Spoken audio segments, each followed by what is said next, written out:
शेतकरी बांधवांनो नमस्कार. कृषी दर्शन या कार्यक्रमात आपलं मनपूर्वक स्वागत. मंडळी, कापूस या पिकाबद्दल आपण जाणताच. हे महाराष्ट्रातील एक प्रमुख नगदी पीक आहे. या पिकाची लागवड महाराष्ट्रात मोठ्या प्रमाणात होताना दिसून येते. महाराष्ट्रातील यवतमाळ, अकोला आणि विदर्भ मराठवाड्यातील काही जिल्ह्यांमध्ये या पिकाचं उत्पादन सर्वाधिक होताना दिसून येतं. या कापूस पिकावर सतत विविध रोग आणि कीड याचा प्रादुर्भाव होताना आपल्याला दिसून येतो. आणि त्यातीलच एक प्रमुख समस्या म्हणजे कापसावर आढळून येणारी गुलाबी रंगाची बोंडअळी. आज आपण याच विषयावर चर्चा करणार आहोत. आजचा आपला विषय आहे कापूस जिनिंग उद्योगापासून गुलाबी बोंडअळीचा प्रसार रोखण्यासाठीचे उपाय. आणि आपल्याला या विषयावरती मार्गदर्शन करण्यासाठी आज आपल्यासोबत स्टुडिओमध्ये सहभागी आहेत डॉक्टर V.J. अरुडे सर.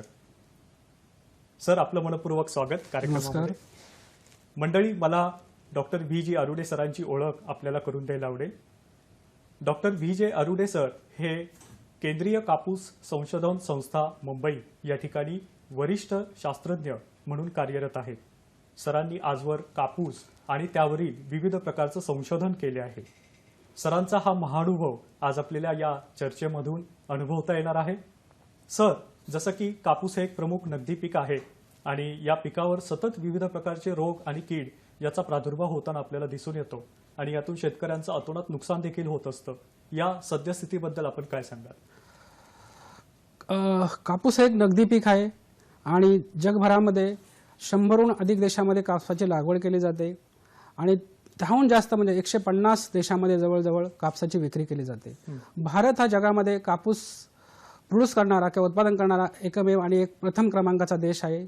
सध्या जर आपण पाहिलं तर भारतामध्ये जवळजवळ 130 लाख हेक्टर क्षेत्रावर कापसाची लागवड केली जाते आणि जवळजवळ 360 ते 370 लाख गाठीचं उत्पन्न आपल्याला दरवर्षी मिळतं. तर त्याच तुलनेत आपण महाराष्ट्र पाहिलं तर महाराष्ट्रामध्ये जवळजवळ 40 लाख हेक्टर क्षेत्रावर आपण कापसाची लागवड करतो आणि दरवर्षी सुमारे 75 ते 80 लाख गाठीचं उत्पन्न महाराष्ट्रामध्ये होतं. परंतु जर आपण उत्पादकतेचा भाग पाहिला, कापसाची पर हेक्टरी उत्पादकता जर पाहिली तर भारतामध्ये कापसाची उत्पादकता ही 484 किलो रुई प्रति हेक्टर इतकी आहे आणि महाराष्ट्रात त्याहूनही कमी आहे, म्हणजे जवळजवळ फक्त 350 किलो रुई प्रति हेक्टर इतकी आहे. आणि ही जर आपण जगाच्या तुलनेची जगाच्या ॲव्हरेजशी कम्पेअर केलं तर जगामध्ये जवळजवळ 780 किलो रुई प्रति हेक्टर इतकी मिळते. म्हणजे महाराष्ट्रामध्ये जी उत्पादकता मिळते ती जगाच्या उत्पादकतेच्या अर्ध्यापेक्षाही कमी आहे. आणि याच्या मागे विविध कारणं आहेत आणि त्यातलं महत्त्वाचं कारण म्हणजे कापसावर येणारे वेगवेगळ्या रोग आणि किडी. तर ह्या किडींपैकी अमेरिकन कीड आणि गुलाबी बोंडअळी ह्या दोन मुख्य कापसावर पडणाऱ्या किडी आहेत. त्यापैकी गुलाबी बोंडअळी ही एक प्रमुख आणि गंभीर समस्या आजकाल झाली आहे. या गंभीर समस्येमुळे, गुलाबी बोंडअळीच्या समस्येमुळे कापसाच्या उत्पन्नावर परिणाम होतो, त्याच्या प्रतीवर परिणाम होतो, कापसाच्या रुईच्या उतार्यावर परिणाम होतो आणि त्याचा जो टोटल शेतकऱ्यांचं अर्थकारण आहे आणि किंवा जिनिंग उद्योगाचं अर्थकारण आहे ते बिघडलं जातं. गेल्या 5 वर्षापासून आपण जर पाहिलं तर महाराष्ट्र असो, आंध्र प्रदेश, गुजरात आणि तेलंगणा या राज्यामध्ये मोठ्या प्रमाणावर गुलाबी बोंडअळीचा प्रादुर्भाव आपल्याला दिसून येत आहे. आणि जर उत्पादकतेचा भाग पाहिला तर 10 ते 30% ह्या राज्यामधले किंवा इतरही राज्यामधली उत्पादकता कापसाची या गुलाबी बोंडअळीमुळे कमी झाली आहे आणि याची धाकता जी आहे जवळजवळ 20 ते 60% सरासरी आपल्याला इतर राज्यामध्ये दिसून येते. असं ह्या प्रमाणात आपल्याला सद्य परिस्थितीचं वर्णन करता येईल. एकूणच सर, तुम्ही कापूस या पिकाच्या सद्यस्थितीबद्दल खूप छान माहिती दिली. पण सर, आता जसा तुम्ही उल्लेख केला या प्रश्नाच्या उत्तरामध्ये की गुलाबी बोंडअळीचा प्रादुर्भाव हा वाढता दिसून येतोय, तर तो प्रादुर्भाव वाढण्याची नेमकी कारणे काय आहेत? नक्कीच.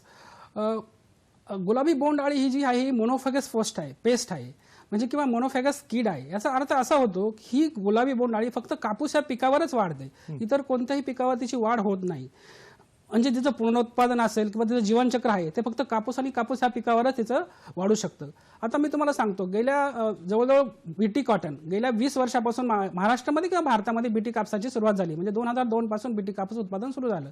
तर सुरुवातीच्या काळामध्ये जेव्हा बीटी कापूस आला त्यावेळेस त्या बीटी कापसामध्ये इनबिल्ट म्हणजे त्या गुलाबी बोंडअळी विरुद्ध प्रतिकार क्षमता होती. परंतु जसं वर्ष पुढे होत गेली तसं तसं त्या बीटी कॉटन मधली प्रतिकार क्षमता कमी झाली किंवा बोंडअळीमध्ये प्रतिकार क्षमता वाढली.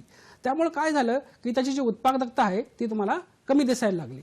तर याची बरीचशी कारणं आहेत. केवळ बोंडअळीमध्ये प्रतिकार क्षमता वाढली किंवा बीटी कॉटनमध्ये प्रतिकार क्षमता कमी झाली असं नाही. त्याची बरीचशी वेगवेगळी कारणं आहेत. त्यातलं पहिलं कारण जर आपण पाहिलं तर आपल्या देशामध्ये खूप प्रकारच्या जातीचा कापूस पिकवला जातो आणि तो एक दीर्घकाळ किंवा दीर्घ कालावधीचा असतो. याच्यामुळे होतं काय, जर कापूस जर दीर्घ कालावधीचा जर असेल तर त्याला जास्त काळ त्याच्यावर शेवटी पिरियडमध्ये नवीन फुलं येतात, नवीन बोंड येतात आणि त्यांना काय होतं, बोंडअळीसाठी ते नवीन खाद्य मिळत जातं आणि त्याचं जीवनचक्र तुटत नाही आणि त्याचा पुढच्या हंगामामध्ये येऊन त्याचे प्रादुर्भाव होण्याची शक्यता असते. हे झालं एक कारण.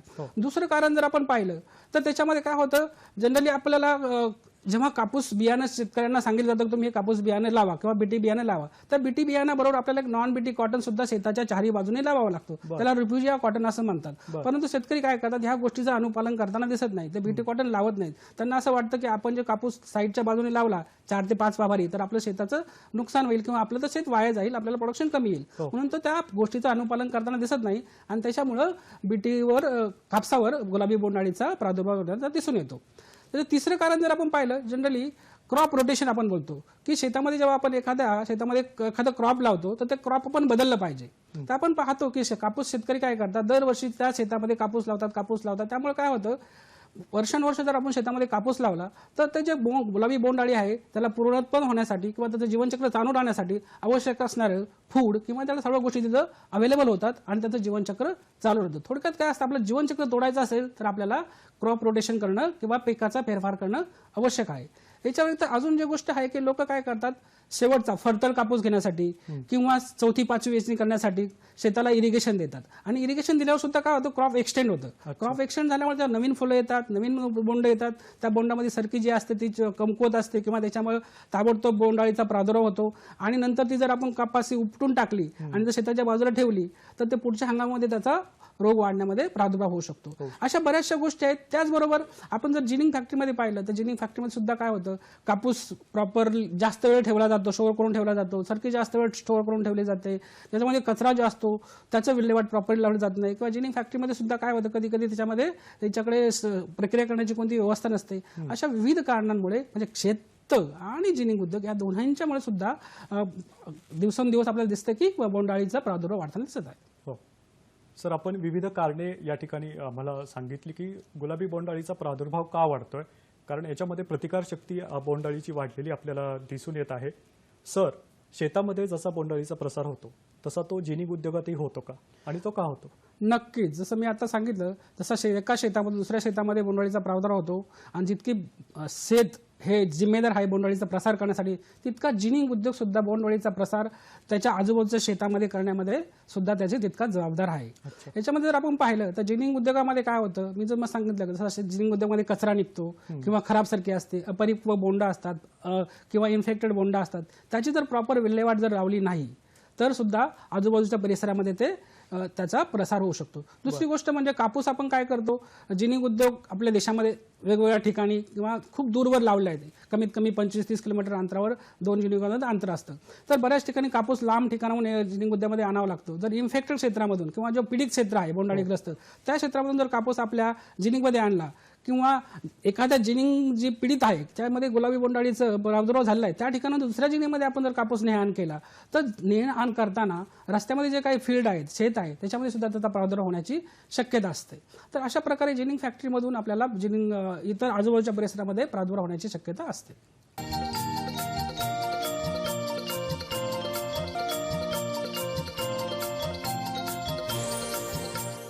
सर, हा प्रादुर्भाव आपल्याला कमी करायचा असेल तर त्यासाठी काय करावं लागेल?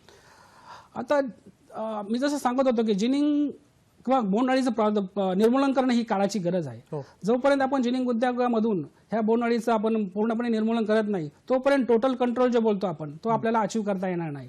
म्हणून जिनिंग उद्योगामध्ये जे काही शक्य असेल ते आपल्याला करणं आवश्यक आहे. तर आपण पाहतो की जिनिंग उद्योगामध्ये जनरली जिनिंग प्रक्रिया होते. जिनिंग प्रक्रियेमध्ये काय होतं, आपण सरकी वेगळी करतो, कापसापासून सरकी आणि रुई वेगळी करतो.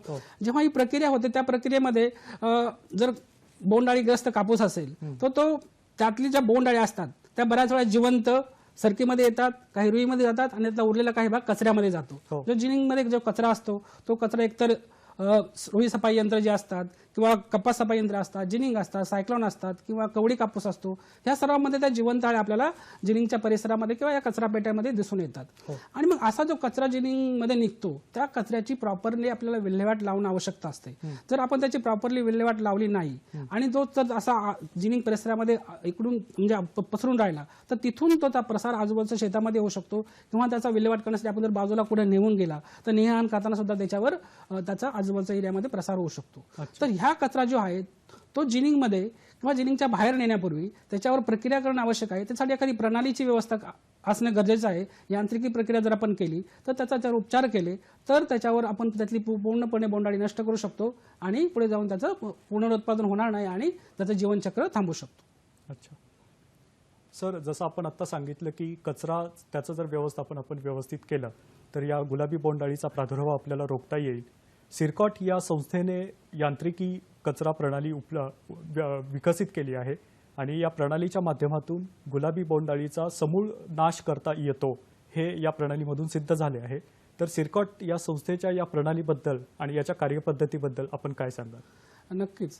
सिरकॉट गेले कित्येक वर्ष या कापूस जिनिंग या क्षेत्रामध्ये कार्य करत आहेत आणि आमच्याकडे बऱ्याच लोकांनी जिनसने समस्या सांगितली का तिथल्या आजूबाजूच्या लोकांनी समस्या सांगितली की जिनिंग उद्योग हा एक असा उद्योग आहे की त्या ठिकाणातून मोठ्या प्रमाणामध्ये आजूबाजूच्या परिसरामध्ये बोंडअळीचा प्रसार होत आहे. तर त्याची कारणं काय ते आम्ही शोधण्याचा प्रयत्न केला तर आमच्या लक्षात आलं की जिनिंग फॅक्टरीमध्ये किंवा जिनिंग कारखान्यामध्ये जो काही कचरा आहे त्याचं व्यवस्थापन वेगळ्या प्रकारे होत नाही, त्याची विल्हेवाट वेगळ्या प्रकारे होत नाही, त्याच्यावर प्रक्रिया केली जात नाही आणि तसाच तो तिथे पडून राहतो किंवा तो नंतर बाजूला टाकला जातो. आणि अशा वेळेस काय होतं त्याच्यामध्ये ज्या बोंडअळ्या जिवंत असतात त्याच्या आळ्या असतील, कोश असतील, त्याच्यापासून पुनर्निर्मिती होते आणि आजूबाजूच्या परिसरामध्ये त्याचा प्रसार होतो.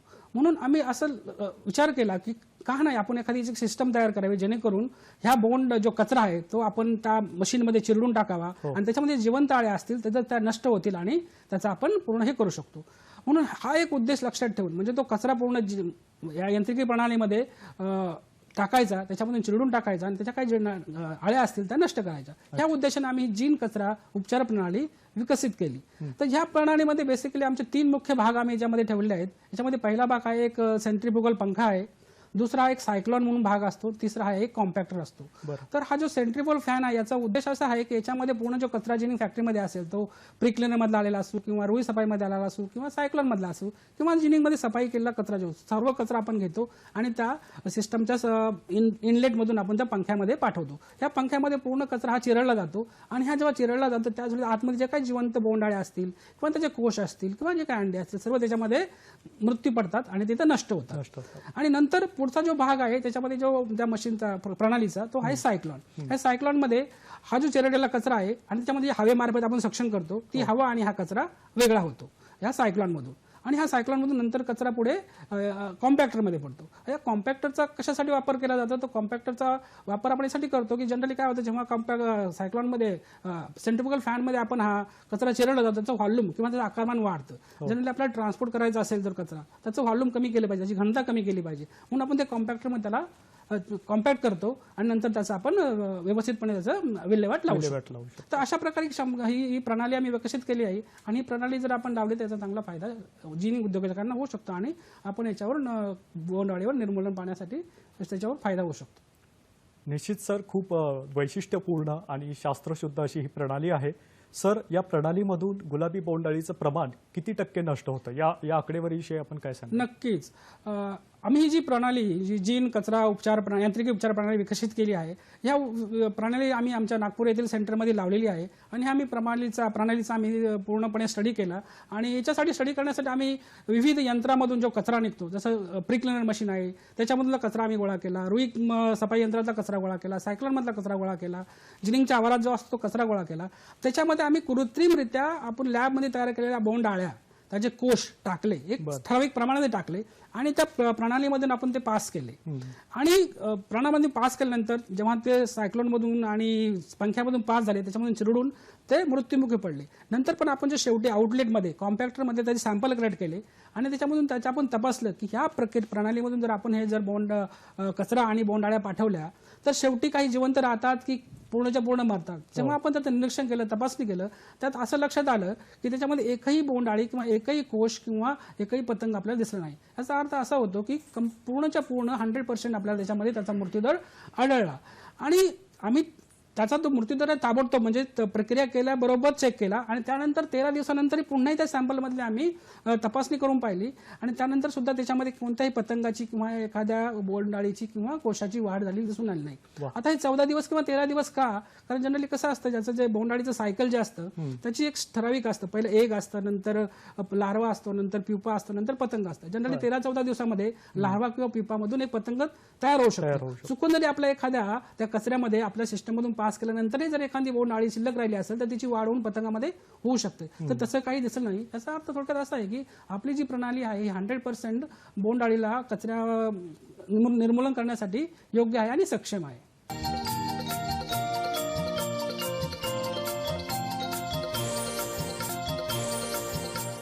सर, या कचऱ्यापासून बोंडअळी नष्ट करण्यासाठीचं जे तंत्रज्ञान विकसित केलं आहे सिरकॉटनी, यासाठी काही खास अशी कार्यपद्धती आहे का? त्याबद्दल आपण काय सांगाल? नक्कीच. ही जी कार्यपद्धती आम्ही जी जीन कचरा यांत्रिकी उपचार प्रणाली विकसित केली आहे ती जी आम्ही डिझाईन केली आहे त्याचे जे पॅरामीटर्स आहेत त्या पॅरामीटरनुसार जर वापरली तर आपल्याला 100% बोंडअळीचा मृत्यूदर त्याच्यामध्ये गाठता येईल.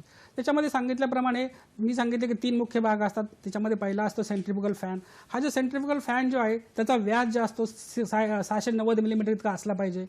त्याच्यामध्ये तुम्हाला कमीत कमी 6 ब्लेडचा हा पंखा असला पाहिजे. ती ब्लेड जी असतात ती सरळ पात्याची असावीत आणि त्याच्यामधून कमीत कमी 4800 घनमीटर इतकी हवा एका तासाला फेकली गेली पाहिजे. आणि त्याचा हवेचा दाब जो आहे 363 मिलीमीटर WGP ज्याला बोलतात तितका असायला पाहिजे. आणि ज्या पाईपामधून आपण जो कचरा वाहून नेणार आहे हवेच्या माध्यमातून तो पाईप जो आहे 10 इंचाचा डायमीटरचा असला पाहिजे आणि त्यातून जो हवेचा वेग आहे तो 17 मीटर पर सेकंद इतका असायला पाहिजे. दुसरा जो पार्ट आहे त्याचा सायक्लॉन जो आहे तो 3D आपण जो 1D 3D प्रकारचे एक आमचा टेक्निकल टर्म असते त्या प्रकारचा जो सायक्लॉन असला पाहिजे. तर ती अशी डिझाईन जर आपण वापरली तर आपल्याला त्याचा चांगला परिणाम होऊ शकतो. तर 1D 3D सायक्लॉनमध्ये D म्हणजे डायमीटर, त्याचा व्यास. तर सायक्लॉनचा व्यास हा जवळजवळ 845 इतका असला पाहिजे आणि त्याचा 3 टाइम त्या सायक्लॉनची उंची असायला पाहिजे. म्हणजे 1D 3D अशा प्रकारे त्याचं गुणोत्तर असतं. आणि जो कॉम्पॅक्टर आहे त्या कॉम्पॅक्टरचा वापर आपण त्याची घनता कमी करण्यासाठी करतो. त्याचा जो जनरली त्याच्यामध्ये एक स्क्रू कन्व्हेअर असतो. त्या स्क्रू कन्व्हेअरचा व्यास आणि त्याचा पिच जवळ 320 मिलीमीटर इतका ठेवला गेला पाहिजे आणि त्याचं स्पीड जे असतं ते 72 RPM इतकं असायला पाहिजे. मी तुम्हाला आधी सांगायचं राहून गेलं, जो आपला पंखा आहे सेंट्रिफ्युगल फॅनचा पंखा तो जवळजवळ 3000 RPM ने फिरवला गेला पाहिजे. म्हणजे मी जे पॅरामीटर सांगितले हे जर पॅरामीटर आपण ठराविक आम्ही जे सांगितले त्याचं डायमीटर असू किंवा त्या स्पीड असू हे सगळे पॅरामीटर्स आपण जर मेंटेन केले तर आपल्याला कचऱ्यामधून 100% बोंडअळीचं निर्मूलन आपण ह्या प्रणालीमधून पास केल्यावर आपल्याला मिळू शकतं. या तांत्रिक बाबी सगळ्या विचारात घेऊन जर आपण ही प्रणाली विकसित केली तर शेतकरी बांधवांना नक्कीच आपल्याला बोंडअळीचा समूळ नाश झालेला आपल्याला पाहायला मिळू शकतो. सर, या जिनिंग व्यवसायावर गुलाबी बोंडअळीचा परिणाम कशा पद्धतीने होताना दिसून येतो? हां, तर मी सुरुवातीला सांगितलं होतं की जिनिंग जेव्हा केलं जातं जेव्हा आणि बोंडअळीग्रस्त कापूस जर आपल्याकडे असेल आणि तो बोंडअळीग्रस्त कापूस आपण जिनिंग केला तर त्याच्यामध्ये 2 गोष्टी आहेत महत्त्वाच्या. त्याच्यामध्ये जिनिंगचा उतारा म्हणजे रुईचा उतारा जो असतो त्याच्यावर फार मोठ्या प्रमाणात फरक पडतो आणि कापसाची प्रत आहे ती फार मोठ्या प्रमाणात त्याची प्रत ढासळली जाते. आता जिनिंगचा रुईचा उतारा म्हणजे कापसामध्ये असलेलं रुईचं प्रमाण. जनरली कापसामध्ये रुईचं प्रमाण हे जवळ 33 ते 35% असतं. परंतु जर आपल्याला कापूस बोंडअळीग्रस्त झाला तर त्याच्यामधून जवळ 17 ते 18% कमी आपल्याला रुईचा उतारा मिळतो. म्हणजे रुईचं प्रमाण इतक्या प्रमाणात ते कमी होतं. आणि कापसाच्या प्रतीमध्ये जर पाहिलं तर कापसाचे मूलभूत गुणधर्म आहेत. त्याच्यामध्ये कापसाची लांबी असते ती जवळ 14 ते 15% कमी होऊन जाते. पुन्हा कापसाची मुलायमता जी आहे ती 25% कमी होते. कापसाची जी युनिफॉर्मिटी जी एक पॅरामीटर असतो तो जवळ 10% कमी होतो. कापसाचा ताकद जवळ 12 ते 14% कमी होते. आणि मेन पॅरामीटर जे आहे कापसाचा शुभ्रपणा म्हणजे जो सफेदी आहे ती जवळजवळ 17-18% कमी होते. आणि याच्या उलट कापसाचा पिवळेपणा वाढतो म्हणजे जे आपल्याला नको आहे. जनरली काय होतं कापूस बोंडअळीग्रस्त झाला त्याचा पिवळेपणा जवळ 40 ते 50% वाढतो आणि कापसामध्ये छोट्या तंतूंचं प्रमाण वाढतं. म्हणजे ह्या सगळ्या गोष्टी आपल्याला वांछनीय आहेत म्हणजे अनडिझायरेबल आहेत, अशा व्हायला नको आहेत. तर अशा प्रकारे याच्यावर त्याचा विपरीत परिणाम होतो आणि याचा परिणाम झाल्यामुळे थोडक्यात काय होतं कापसाची टोटली कलर ग्रेड कमी होते, त्याला बाजारामध्ये कमी भाव मिळतो आणि थोडक्यात शेतकऱ्यांना त्याचा कमी बाजारामध्ये भाव मिळतो आणि जिनिंग उद्योग झाला त्याचं गाठी विकताना त्याचं नुकसान होतं. अशा प्रकारे याचा अर्थ जिनिंग आणि शेतकऱ्यांवर त्याचा परिणाम होतो. अच्छा सर, इतक्या बारकावे आहेत आणि इतके विपरीत परिणाम आहेत या छोट्याशा गुलाबी बोंडअळीने कापूस पिकावर किती नुकसान होऊ शकतं याची तीव्रता आपल्याला समजली असेलच. सर, जाता जाता मला तुम्हाला विचारायला आवडेल की सदर तंत्रज्ञान जर एखाद्या जिनिंग उद्योग व्यावसायिकाला हवं असेल तर त्यासाठी त्यांनी कोणाकडे संपर्क करावा? तर मला सांगायला खूप आनंद होतो की आम्ही जी प्रणाली विकसित केली आहे, जीन कचरा यांत्रिकी उपचार प्रणाली, ही आम्ही सार्वजनिक आणि खाजगी क्षेत्रातल्या पीपीपी मोडमध्ये, आपण जनरली हा शब्द कायम वापरला जातो आजकाल, या पीपीपी मोडमध्ये बनवली आहे. आणि आम्ही प्रणाली नागपूर स्थित बजाज स्टील इंडस्ट्रीज या कंपनीला आम्ही तिचा परवाना दिलेला आहे. आणि ज्या जिनिंग उद्योजक ही प्रणाली लावू इच्छितात ते त्या सदर कंपनीशी संपर्क साधू शकतात किंवा सिरकॉटशी संपर्क साधू शकतात आणि ती प्रणाली आपल्या जिनिंग उद्योगामध्ये लावू शकतात. आणि तिथून जो जिनिंग उद्योगातून जो बोंडअळीचा प्रसार होतो तो रोखण्यासाठी आणि बोंडअळीचं जीवनचक्र रोखण्यासाठी त्याचा फायदा होऊ शकतो. सर, या जिनिंग उद्योगापासून जर गुलाबी बोंडअळी आपल्याला नष्ट करायची असेल तर शासन स्तरावर याच्यावर काय उपाययोजना आहेत का, किंवा तुम्ही यावर शासन स्तरावर काय उपाययोजना सुचवाल का? नक्कीच बऱ्याच गोष्टी याच्यामध्ये आहेत. आम्ही बऱ्याचशा शिफारसी केलेल्या आहेत की कोणत्या सर्वोत्तम पद्धती आपण वापरल्या गेल्या पाहिजेत. की बोंडअळी जर आपल्याला आपल्या शेतातून किंवा जिनिंग उद्योगातून जर सर्व नष्ट करायची असेल तर आपल्याला यांत्रिक पद्धतीचा वापर केला पाहिजे, व्यवस्थापन पद्धतीचा वापर केला पाहिजे, नियामक उपाय वापरले पाहिजे, कायदेविषयक उपाय केले पाहिजेत किंवा एक सामूहिक दृष्टिकोन ठेवून आपण सर्व कार्य केलं पाहिजे. तर याच्यामध्ये बऱ्याचशा गोष्टी आहेत. तर शासन स्तरावर जर आपल्याला उपाय योजायचे असतील त्याच्यामध्ये आम्ही शासनाला या माध्यमातून हे सुचवतो की ही आम्ही जी यांत्रिकी उपचार प्रणाली विकसित केली आहे ती प्रत्येक जिनिंग फॅक्टरीमध्ये लावणं बंधनकारक केलं पाहिजे आणि त्यासाठी आवश्यक असणारं नियमन जे आहे किंवा कायदा आहे तो केला पाहिजे. पण आपल्याला जाणवेल की बरेच जिनिंग फॅक्टरी ओनर ही जी प्रणाली लावण्यासाठी टाळाटाळ करतील. कारण काय होतं, ही प्रणाली लावण्यासाठी त्यांना एक्स्ट्राचा त्यांना आर्थिक बोजा पडू शकतो. परंतु होतं काय की त्यांच्यासाठी आपण त्यांना काहीतरी अनुदान देऊ शकतो किंवा त्यांना आपण एक्स्ट्राचं जिनिंग प्रेसिंगसाठी चार्जेस देऊ शकतो आणि त्यांना अनुदान दिल्यावर त्यांना प्रोत्साहन मिळेल आणि ते येऊन अशी प्रणाली लावू शकतात. तर आणि इतर ज्या भारतातील संस्था आहेत, कापूस कॉर्पोरेशन इंडिया आहे किंवा महाराष्ट्र कॉर्पोरेशन आहे, कॉटन फेडरेशन आहे, ह्या सर्वांनी एकत्र येऊन एखादी योजना तयार केली आणि त्यापासून जर त्यांनी काही चालना देण्यासाठी प्रयत्न केला शासनाने तर चांगलं होऊ शकतं आणि जिनिंग फॅक्टरीमधून किंवा इव्हन आजूबाजूच्या परिसरातून आपण बोंडअळीचं उच्चाटन करू शकतो. नक्कीच सर. सरांनी आज आपल्याला गुलाबी बोंडअळी कापूस पिकापासून त्याचं समूळ या अळीला कसं नष्ट करायचं यावर विविध उपाय सांगितले आणि यात खास करून यांत्रिकी उपचार प्रणाली की ज्या कचऱ्यामधून आपण बोंडअळी नष्ट करू शकतो या प्रणालीच्या माध्यमातून सरांनी आपल्याला सखोल मार्गदर्शन केलं. शेतकरी बांधवांना तुम्हाला या माहितीचा नक्कीच उपयोग होईल आणि तुम्ही कापूस पिकावर आढळणाऱ्या गुलाबी बोंडअळीचा समूळ नाश करण्यासाठी या प्रणालीचा वापर कराल. मंडळी, तुम्हाला हा कार्यक्रम आवडला असल्यास किंवा या संदर्भातील काही प्रतिक्रिया आपल्याला द्यायच्या असतील तर आमचा व्हॉट्सअप क्रमांक नोंद करून घ्या. आमचा व्हॉट्सअप क्रमांक आहे 9969023081. आणि जर तुम्हाला काही प्रतिक्रिया ईमेलद्वारे कळवायच्या असतील तर त्यासाठी आमचा ईमेल आयडी नोंदून घ्या. आमचा ईमेल आयडी आहे ddmumbaikrisi@gmail.com. तुमच्या प्रतिक्रिया पाठवताना तुमचे नाव आणि पत्ता लिहायला विसरू नका. सर, तुम्ही आज स्टुडिओमध्ये आलात आणि आमच्या शेतकरी बांधवांना इतक्या छानरित्या मार्गदर्शन केलं, इतकं सखोल तुम्ही या प्रणालीचं विश्लेषण केलं त्याबद्दल दूरदर्शन परिवारातर्फे तुमचे मनपूर्वक आभार.